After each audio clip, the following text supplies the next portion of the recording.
नमस्कार मित्रांनो, मी किरण कदम आणि तुमचं स्वागत आहे पॉइंटेड चर्चामध्ये.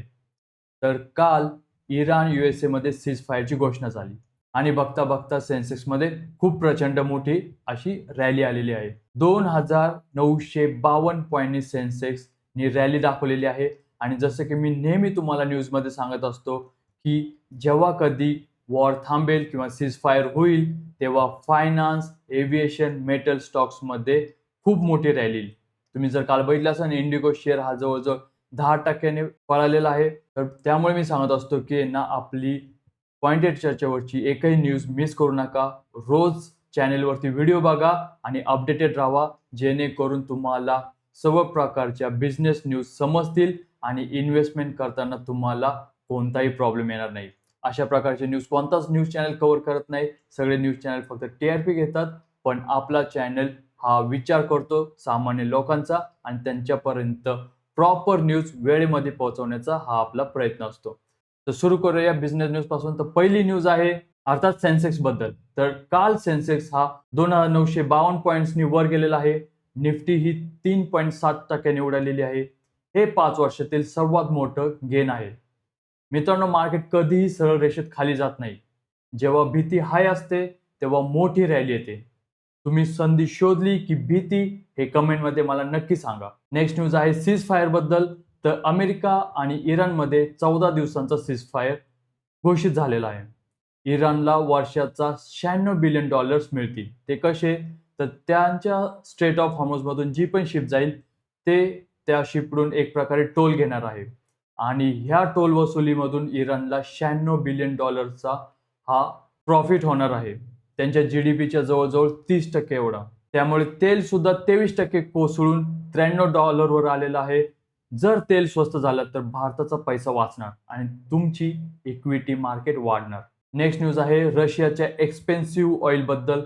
तर एकीकडे इराण स्वस्त झालंय, पण रशियाचं तेल 13 वर्षांच्या हायवर येऊन धडकलंय. जगात आता तेलाचे 2 भाव चालतील. भारत रशियाकडून तेल कमी करून पण इराणकडूनही तेल घेऊ शकतो. यामुळे ऑइल मार्केटिंग कंपन्या लाईक HPCL, BPCL यांचे प्रॉफिट वाढणार आहेत. नेक्स्ट न्यूज आहे एशियन मार्केट बद्दल. तर ह्या सीज फायरचा इम्पॅक्ट सर्व एशियन मार्केटवर झालेला आहे. कोरियाचं मार्केट हे 6% ने अप होतं, तसेच जापानचं मार्केट हे 5% ने काल अप होतं. जेव्हा जगभर हिरवळ असते तेव्हा विदेशी गुंतवणूकदार म्हणजे FIs भारतात पैसे टाकतात. आज सुद्धा IT आणि ऑटो सेक्टरमध्ये मोठी खरेदी तुम्हाला दिसू शकते. नेक्स्ट न्यूज आहे आपल्या व्याजदर बद्दल. तर रिझर्व्ह बँकेने व्याजदर 5.25 वरती स्थिर ठेवलेला आहे. गव्हर्नर आता रेट कट करायला तयार आहेत. ज्यांनी गृह कर्ज घेतलंय म्हणजे होम लोन, त्यांना लवकर दिलासा मिळेल. आणि real estate stocks like DLF, Godrej आता रॅली करायला सुरुवात करतील. तसेच नेक्स्ट न्यूज आहे रुपयाबद्दल. तर RBI बोलतोय की रुपया जरी 95 वर गेला तरी टेन्शन घेण्याचं कारण नाहीये. कारण जेव्हा रुपया पडतो तेव्हा IT कंपन्यांना म्हणजेच TCS, इन्फोसिस यांना लॉटरी लागते. कारण त्यांना डॉलर्समध्ये पेमेंट येतं आणि त्यामुळे तुम्ही IT सेक्टरकडे दुर्लक्ष नक्कीच करू नका. नेक्स्ट न्यूज आहे इंडिगो बद्दल. तर तेल कोसळलं की विमानाचं तिकीट स्वस्त होतं की नाही ते माहीत नाही. पण इंडिगोचा शेअर हा काल 10% नी रॅली दिलेला आहे. म्हणून सांगतो मित्रांनो, एअरलाईन आणि पेंट कंपनीज ह्या तेलाच्या भावावर चालतात. तेल जर $90 खाली आलं की हे स्टॉक्स रॉकेट बनतात. नेक्स्ट न्यूज आहे न्यूझीलंड सोबतच्या ट्रेड बद्दल.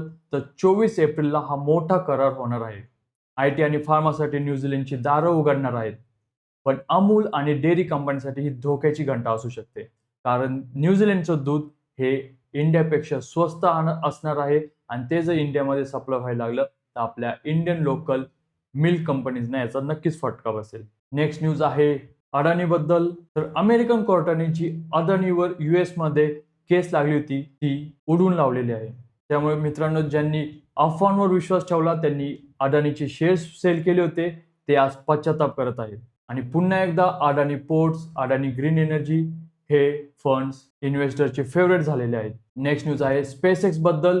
तर एलॉन मस्कच्या SpaceX कंपनीचे शेअर्स हे 300% नी अनलिस्टेड मार्केटमध्ये रॅली करत आहेत. भारतातलेही लोक आता अशा कंपन्यांमध्ये पैसे लावायला इंटरेस्टेड झालेले आहेत. पण लोकांनो सावध राहा, कारण अनलिस्टेड मार्केटमध्ये खूप रिस्क असते. नेक्स्ट न्यूज आहे व्हॉट्सअप आणि सिम बायडिंग बद्दल. तर आता व्हॉट्सअप सिम कार्ड शिवाय चालणार नाही. सायबर क्राईम थांबवण्यासाठी हे मोठं पाऊल घेण्यात आलेलं आहे. डिजिटल सिक्युरिटी कंपन्यांच्या व्यवसायासाठी ही मोठी बातमी असेल. म्हणजे जर तुमच्या मोबाईलमध्ये व्हॉट्सअप इन्स्टॉल असेल, त्यातच मोबाईल नंबर असेल, पण तुम्ही त्याचं एक वेब व्हर्जन मॅकबुकवर, कॉम्प्युटरवर यूज करत असाल, तर तुम्हाला नेहमी अप्रूव्हल द्यावं लागेल. नेक्स्ट न्यूज आहे क्रेडिट बी बद्दल. तर बँगलोरच्या या कंपनीने जवळजवळ 2,350 कोटी रुपये हे जमवलेले आहेत. भारतात कर्ज घेणाऱ्यांची संख्या वाढते, म्हणजे फिनटेक कंपन्यांचे दिवस गोल्डन दिवस आलेले आहेत. त्यामुळे ह्या कंपन्या जेव्हा IPO आणतील तेव्हा नक्कीच लक्ष ठेवा. नेक्स्ट न्यूज आहे Amazon बद्दल. तर Amazon पुन्हा एकदा 14,000 नोकऱ्या काढत आहे. तुम्ही जर बघितलं असेल, रिसेंटलीच Amazonने नोकरी कपात केली होती, पण पुन्हा एकदा ते 14,000 लोक काढत आहेत. कोण बोलतं की AI हे जॉब काढत नाहीयेत, फक्त एक जॉबची ऑपॉर्च्युनिटी शिफ्ट होते.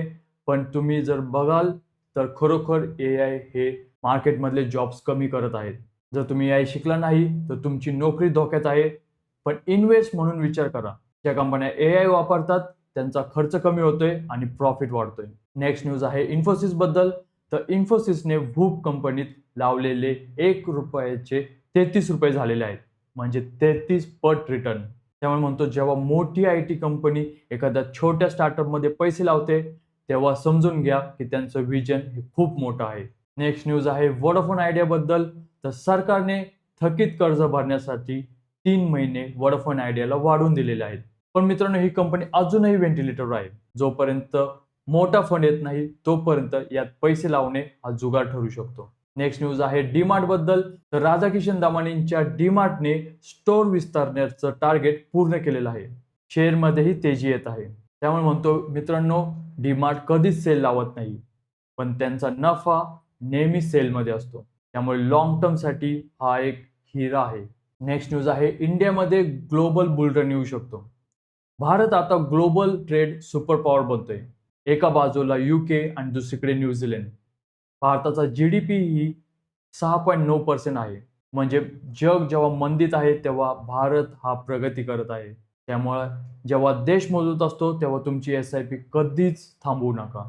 तर मित्रांनो, जाता जाता तुम्हाला 2-3 पॉईंट चांगले सांगतो की आज TCSचा रिझल्ट आहे. जर TCSचे नंबर चांगले आले तर आज IT सेक्टर पुन्हा एकदा मार्केट वर वळू शकतो. तसेच जोपर्यंत क्रूड ऑइलचे रेट हे $93 पेक्षा कमी आहेत, तोपर्यंत पेंट सेक्टर, एअरलाईन सेक्टर यांच्यामध्ये रॅली राहू शकते. आणि नक्कीच जर काल मार्केट 3,000 पॉईंट्सनी रॅली दाखवलेली असेल तर आज प्रॉफिट बुकिंगही होऊ शकतो. त्यामुळे एकदम उडी मारू नका. त्यामुळे काल जर ज्यांनी कोणी रॅली मिस केली असेल त्यांनी पश्चाताप करू नका, कारण मार्केट सर्वांना सतत रिपिटेटिव्हली संधी देत असतो. आवडलं तर नक्कीच चॅनलला लाईक करा, शेअर करा आणि सबस्क्राईब करा. आणि तुम्हाला न्यूज कसे वाटतात हे आम्हाला कमेंट बॉक्समध्ये नक्की सांगा. भेटूया पुढच्या व्हिडिओमध्ये. तोपर्यंत जय हिंद, जय महाराष्ट्र.